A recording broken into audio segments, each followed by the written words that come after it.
بسم الله الحمد لله والصلاة والسلام على رسول الله وعلى آله وصحبه وسلم تسليما كثيرا. أما بعد، maanta waxaynu bilaabaynaa duruus ku saabsan akhlaaqda islaamka oo nabigu uu ka hadlay calayhi salaatu wassalaam. masaladaas oo xiriira darsi koobaad ka labaad ka saddexaad inta inoogu dhammaata ayaan eegaynaa. waxaan soo qaadanaynaa axaadiista akhlaaqda ka waramaysa ee nabiga ka sugnaatay calayhi salaatu wassalaam. walaalayaal, waxaan ognahay diinta islaamka waxyaabaha ugu muhiimsan waxaa ka mid ah baabka caqiidada iyo baabka akhlaaqda. labadaasina ma kala maarmaan, waa inay wada socdaan. ilahay waxaan weydiisanaha subxaanahu wa tacaala inuu nagu galladaysto oo nagu manaysto aadaab wanaagsan iyo akhlaaq wanaagsan. aadaabta iyo akhlaaqdaasoo aan kaga dayanayno rasuulka sala allahu calayhi wa aalihi wasalam. rasuulkana calayhi salaatu wassalaam ilaahay baa ku ammaanay akhlaaqda wanaagsan. wuxuu allah yidhi suurat lqalam, wa inaka la calaa khuluqin cadiim. adigu nabi maxamed calayhi salaatu wassalaam waxaad ku sugan tahay akhlaaq korkeed, akhlaaqdaasoo aada u weyn ayaad ku sugan tahay. ilahay waxaan weydiisanaa subxaanahu wa tacaala inuu nagu hanuuniyo akhlaaqda teeda u wanaagsan, maxaa yeele cid kale oo taa nagu hanuunin karto ma jirto on allahi subxaanahu wa tacaala. waxaan ilahay weydiisanaynaa inuu naga leexiyo akhlaaqda mideeda xun, maxaa yeelay cid kaleo naga leexin karto on allah ahayn ma jirto subxaanahu wa tacaala. akhlaaqda wanaagsan walaalayaal waa cinwaanka ama waa calaamadda qofka liibaantiisa aakhiriya adduunba. akhlaaqda wanaagsan ayaa u ah calaamad. khayraadka waxaa lagu soo jiitaa akhlaaqda wanaagsan iyo aadaabta wanaagsan.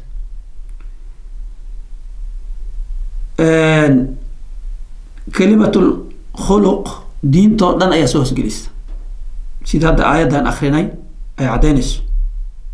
diinta oo dhan waxay soo hosgelaysaa akhlaaqda wanaagsan. waxaa la weydiiyey abu hurayra radia allahu canhu, can abi hurayrata radia allahu canhu qaal su-ila rasuulu llahi sala allahu alayh wasalam can akthari ma yudkhilu nnaasa aljanna. abu hureyra wuxuu yihi radia allahu canhu, rasuulka waxaa la weydiiyey calayhi salaatu wassalaam waxa ugu badan ee qofka jannada geliya maxay yihiin.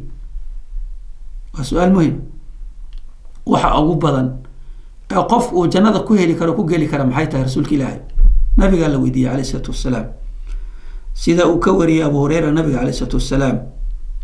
faqaala calayhi salaatu wassalaam, rasuulku wuxuu yihi taqwa allah wa xusnu lkhuluq. rawaahu tirmidi wa saxaxahu lalbani wa xasanahu lalbani. wuxuu nabigu yihi calayhi salaatu wassalaam waxa jannada geliya qofka muslimka ugu badan waa alla ka cabsiga, in ilahay ka cabsado. alla ka cabsigana waxaa weeye inuu waajibaadkii la yimaado, xaaraantana ka tago. taasaa alla ka cabsiga la yidhahda. inuu waajibaadkii la yimaado, wixii ilahay ku waajibiyey, waxyaabaa ilahay ka xarimana uu ka fogaado. marka diinta o dhan baa soo hosgelaysa. iyo akhlaaqda wanaagsan, labadaasa ugu badan waa qofka jannada geliya. wuxuu isku laray nabigu alla ka cabsigii iyo akhlaaqda wanaagsaneed. imaam tirmidi baa saxiixiis kitaabkiisa jaamicu tirmidi kusoo wariyay xadiiska. imaam albani wuxuu waa xasan, sanadkiisa waa wanaagsan yahay. idan nabiga alay slat slaam wuxuu ka dhigay asbaabta jannada lagu galo inay ka mid tahay akhlaaqda wanaagsan, oo wuxuuna la xiriiriyey alla ka cabsigii ayuu la xiriiriyey nabigu alay isalaatu wassalaam.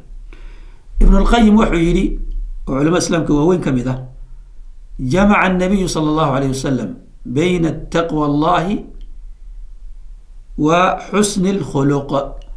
نبي وحكم عليه الصلاة والسلام الله كعبسي أخلاق ونكس، لأن تقوى الله تصلح ما بين العبد وبين ربه.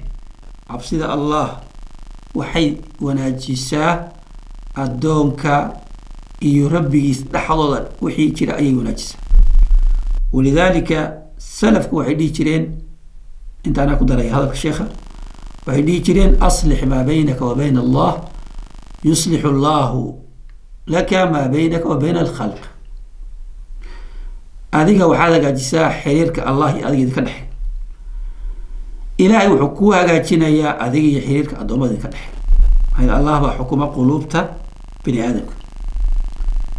ابن القيم هذا الكسوسي وتوحي يري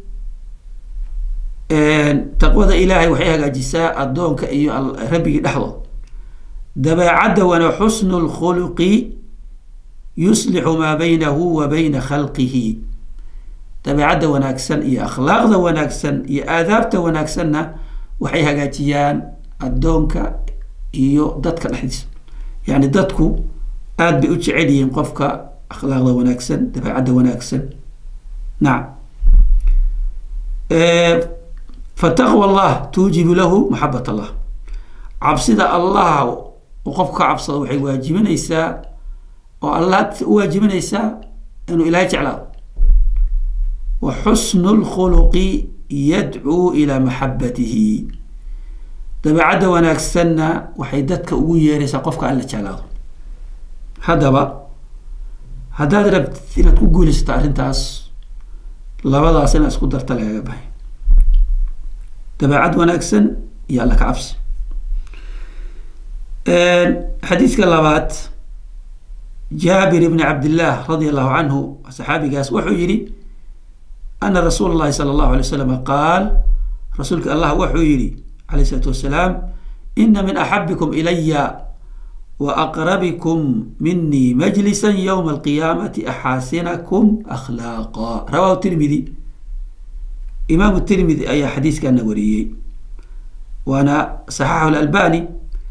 وحويري جابر بن عبد الله صحابي رضي الله عنه رسولك صلى الله عليه وسلم وحويري دتك لو جعليها أنيق حقيقة يقولوا حق فرق يمشي دقيان ما لنت قيامة الله أكبر ودتك إذك أخلاق ضفيعا مؤمنين رسولك أقول حق درجة جنة يكدقيان كوا أخلاق ذا ونكس إله نقدر قف قصة مسلم مركب على الرباء إنه سكوت دايو إنه هجاتي أخلاق ذس. حديث كان إمام الترمذي وريه وأنا حديث صحيح سؤال بن الشيخ رحمه الله. فمركز توقف مسلم كأ وأخلاق سو ونكسنات أو وناتيو وحنقنا يا كأوجود النبي محمد عليه الصلاة والسلام ماشى ودقيو مع الانتقية ما تذكر وجودوا يه. عكس يضع كفهمينا قفك أخلاق ضحن إنه يميتك ووفق نبي ووفق حقه ماشي وكده جاي جنة. الله أكبر.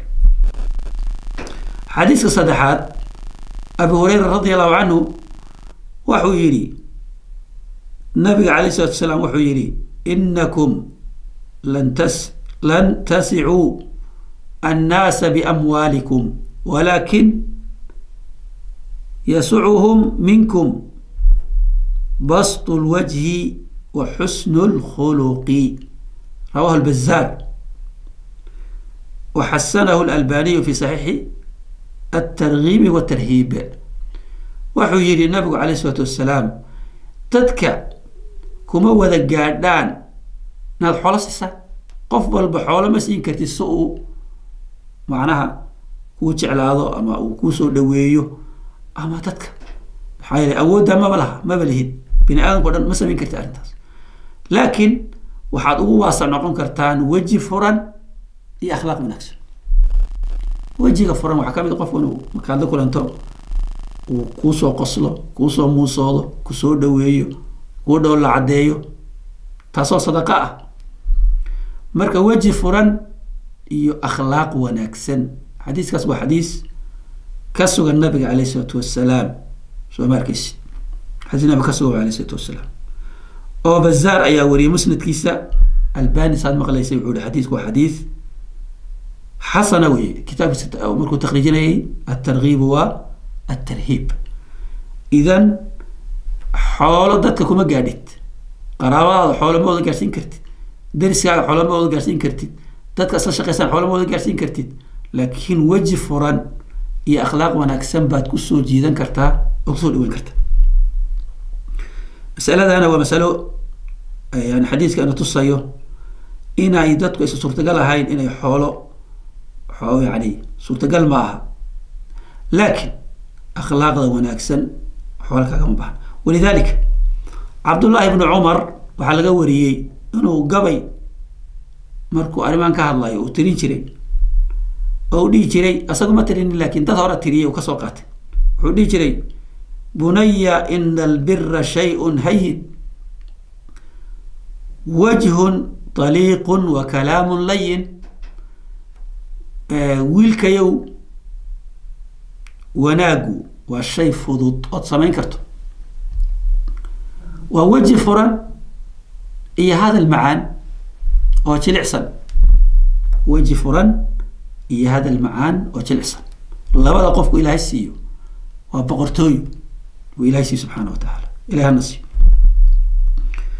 akhlaaqdan arkaysaan waa hibe ilaahay waa fadli ilaahay dadku isku mid ma aha waa ku kala duwan yihiin. qofku ilaahay siiyo subxaanahu wa tacaala wax weyn baa la siiyo aad wanaagsan.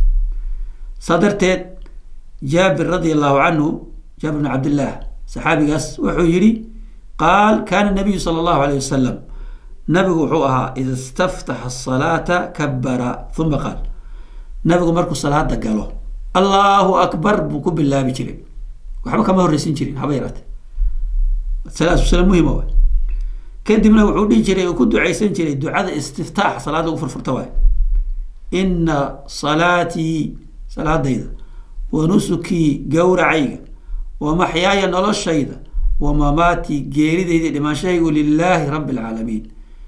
الله عالمك ربي واضح يا أبوري يا مامولا يا ملكية أي أسكاله لا شريك له وحلو ذاك أنت مثلا أسقى يا كلية أبورا كلية مامولا كلية بقر يعني لما يستر. وبذلك إن سايلون عباده دان إلهي سي كليس يا أمرت الله يفرأي والنبي ونجري عليه الصلاة والسلام إلهي بقى يفرأي يعني وأنا من المسلمين. روايتك صحيحة وأنا أول المسلمين. أنا أقول عن كم هاي المسلمين تكن أقول وأنا أول المسلمين.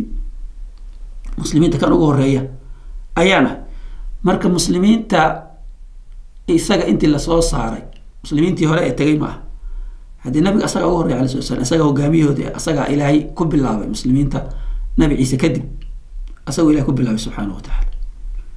marka islaamnimada ummadiisa asaga oo ah imaam oo laga daynay nabiga alayhi salaam wa ana awwal muslimiin. waxa kale uu fasiray xadiiska wa ana awwal muslimiin awwal man yastaslimu li amri Allah.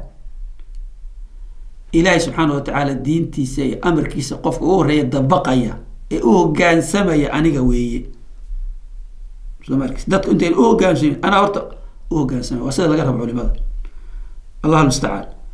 اللهم اهدني دعاء نبي وسع تأولي عليه الصلاة والسلام إله إيقو هانوني لأحسن الأعمال أعماشة أغو وناكسن وأحسن الأخلاق واش محل شاهد كنك أول أخلاقة ونكس لا يهدي لأحسنها تدعو ونكس دتك كما هنوني إلا أنت هذه كمان. وقني سيء الأعمال وسيء الأخلاق إيجا إلى الأخلاق مدلحون أعماش مدلحون هي أخلاق مدلحون لا يقي سيئها إلا أنت عدك لو إلى لك ارتقفك إلى لك أخلاق لحون هذه المجد. إمام النسائي أي حديث كوري وأنا حديث صحيحة وإمام الألباني تصحيحيه سو مركز زيادة آيات الحديث النبي عليه الصلاة والسلام إنه لي اللهم إني أعوذ بك من منكرات الأخلاق إله عن كام مذن قالي أخلاق ذا مدة منكر كحن والأعمال أعماش مدة حن والأهواء النفط وحيتي عشها مدة حن هوذا بدعوية كمدة وحيابها بدعة أي دين تقولين مرك أخلاق منكرات الأخلاق أخلاق مدحون أعماش حن وما أرتي وقف كله إيو هوذا بدعوين كإيو وحيابها دين توين أقولين وقف كله ونفت سرعه وحصل ما كان من قال إمام الترمذي بحديث كاوري وأنا حديث صححه الألباني رحمه الله. طيب عبد الله بن مسعود الحويري أن رسول الله صلى الله عليه وسلم كان يقول اللهم أحسنت خلقي فأحسن خلقي. إلهي واحد وناجستي وقروح بنيسيسي أبور كيك نبي أدب قروح بنا عليه الصلاة والسلام نبي أدب قروح بنا عليه الصلاة والسلام إلهي بس يقروح جدها يقروح بناك الله ولا يسود سبحانه وتعالى إلى وصل أخلاق ضيدة سال أبور كيك وقرحس فأحسن خلقي اللهم أحسنت خلقي أبور كيك وناجي الشيء فأحسن خلقي ده بعد الوناجي هي أخلاق ضيدة. إمام أحمد يا حديث كوريي وأنا أكسوك ابن حبان أيا وريي صحيح سكوريي الباني وتصحيح حديثك. طيب طاووس بن كيسان تابعي ويناه وحي العلماء وين كملها إن هذه الأخلاق دبيعضاني أخلاقا منائح يمنحها الله عز وجل من يشاء من عباده وحيا الله يسسيوي وإلى عد ربأ السيو الله أكبر أدوميس كملها. فإذا أراد الله عز وجل بعبد خيرا منحه منها خلقا صالحا. رواه ابن أبي الدنيا في مكارم الأخلاق. وحيد طاووس ابن كيسان أخلاق ذني إلهي مذو بحيوة وأدوما يسعد روسية قفك إلهي خير لدوننا وحوسية أخلاق صالحة أخلاق ونكسن وصالحة لا يوسية. عبد الله بن مسعود رضي الله عنه وحيري إن الله تعالى قسم بينكم أخلاقكم كما قسم بينكم أرزاقكم. رواه البخاري في الأدب المفرد.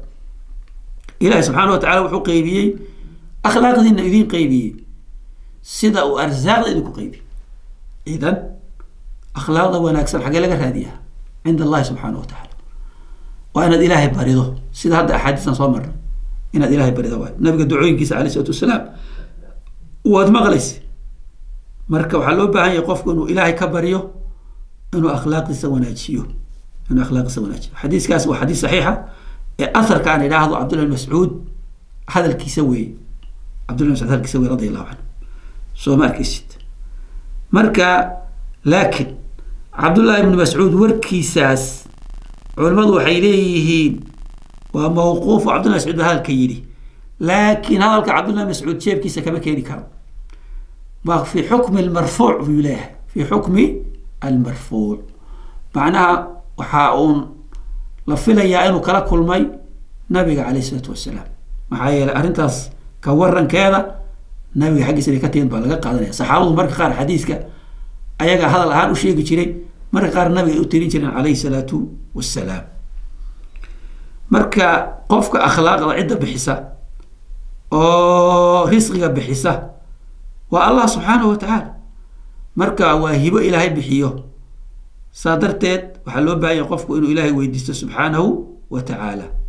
ابن القيم وحيري فإن الأخلاق مواهب يهب الله منها ما يشاء لمن يشاء وأخلاق واهب إلهي بحيه عدة أو ربنا أو سيو انتو ربنا أو كسيو ولهذا كما أنه مطلوب في باب اكتساب الرزق أمران لابد منهما صادرتت رزقك مركز كسباني سلام أربعة وضع لقمار ما نضبها انتهى أرنتك وبعد إن إلهي اللجوء إلى الله إن إلهي هوسك الشو إنه رزقك هو سهل وإلهي ثلاث سارتت مركز كسباني أو تشخي سنيس أو مركز بسنس سمانيس مثلا وحي وتقول دقاقي لكن إلهي إنه كو سهل أو كو بركي إنه ويدي ستوى marka ina ilaahay hoos tagto oo weydiisato risqi xalaala haddana aad sacyigaagii la timaadood ilahay tala saartid oo shaqadiina qabato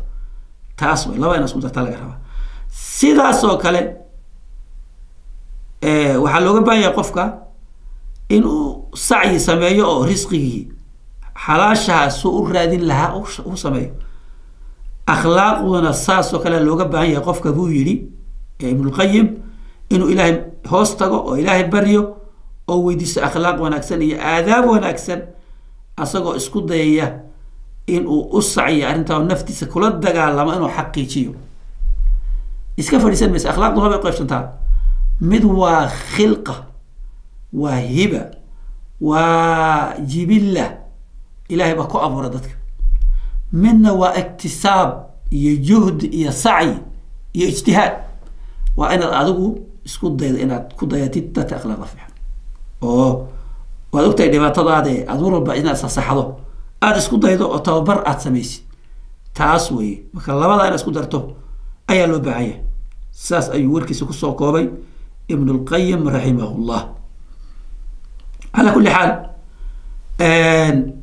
waxaynu u gudbaynaa xadiid kale abi darda radia allahu canhu waxuu wariyey can nabiy sala allahu alay slam nabiga wuxuu ka wariyey qaala ma min shayin athqalu في الميزان من حسن الخلق رواه أبو داود ورواه الترمذي بلفظ ما من شيء يوضع في الميزان أثقل من حسن الخلق وإن صاحب حسن الخلق لا يبلغ به درجة صاحب الصوم والصلاة وحديث يبلغ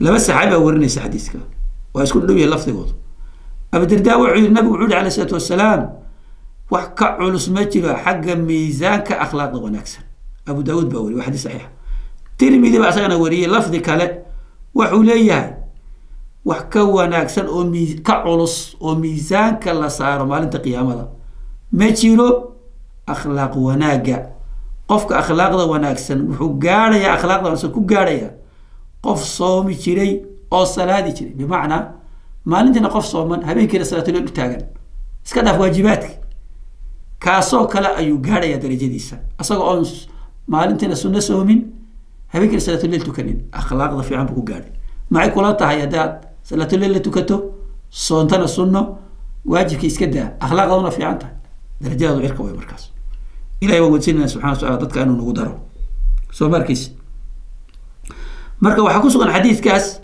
miisaan lacmaal maalinta qiyaamada acmaasha in la miisaamayo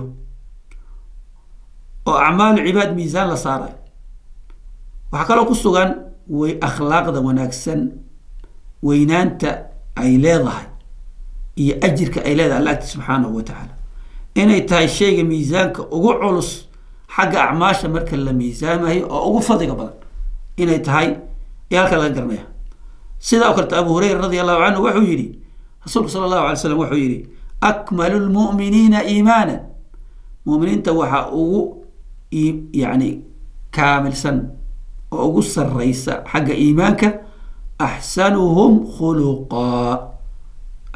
khuluqan wa khayrukum khayrukum linisaa'ihim waxaa mu'miniinta ugu iimaan weyn oo iimaankooda ugu buuxa oo ugu dhamaystiran yahay oo ugu fadli badan yahay oo ugu sarreeya dadka kuwooda ugu akhlaaqda badan waxaa idinku khayr badan kuwa haweenkooda u khayrka badan taana waa arrin sahlan maaha ninku inuu ahalkiisa iyo gabadha uu qabo inuu maarata afadiisa xaaskiisa uu aada iyo aad u ikraamo oo u sharfo isku dayo inta suurtagala inuu maarata u sharfo taana waxyaabaha wanaagsan ay kamid tahay ayib umuna caaisha radi allahu canha waxay tidhi rasuulku wuxuu uri sala allahu alay wasalam ina min akmali lmu'miniina iimaanan أحسنهم إن من أكمل المؤمنين إيمانا كوا كامل بدن مؤمنين إيمانك حق أحسنهم خلقا كوا أخلاق بدن وي حق يعني أخلاق وألطفهم بأهله غير كيسان جلعسا لبدا حديث الترمذي باوريي وانا مارت امام الترمذي ايا وري لبدا حديث albanina wuxuu yidhi waa xadiisun xasan saxiix marka la isku daro marka waxaa loo baahaya qofku arrintaas inuu ka faa'iidaysto ina min akmal almu'miniina iimaanan axsanuhum khuluqan wa altafuhum biahlihi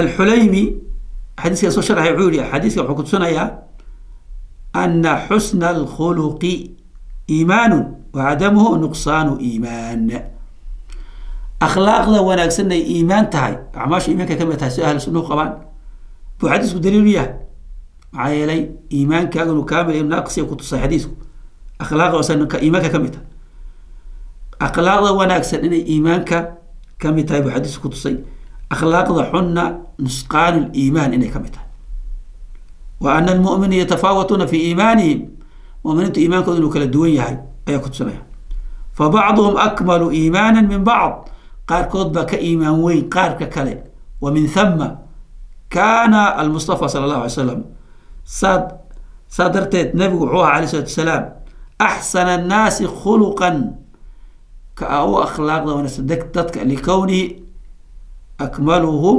iimaana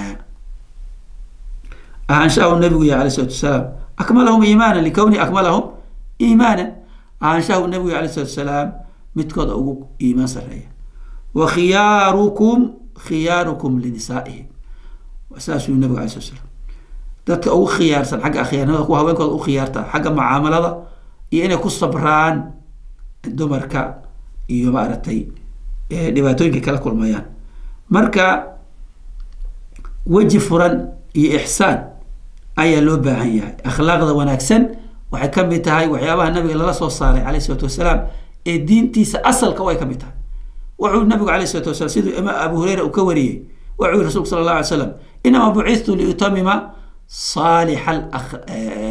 صالح الأخلاق نعم رواه أحمد وحال إيسو بحيي أو كليع إنما بعثتو وحال إيسو صاري وبسا إن لما يسترو أخلاق بدي هذا صالحة رواه أحمد سيدوك البزار وعوري لفظ كله إنما بعثت لأتمم مكارم الأخلاق لبدا حديث بقى ونكسيين لبدا حديث بقى ونكسيين محايا الحديث كهوري أحمد باوري يا بخاري في الأدب المفرد الباني وتصحيحين حديث كان لبانا الباني وتصحيحيه وصحيحات كنت تصبحيه بزار أي وريي سوماركيس مركز لبدا حديث هو سويه إنما بعثت لأتمم صالح الأخلاق رواية كله إنما بعثت لأتمم مكارم الأخلاق لبدا رواية والصحابة إذا النبي وحال الله صلى الله عليه والسلام تتكين أغيره أخلاق ذا كرامة ذا شرفك إيه أعماش ونكسن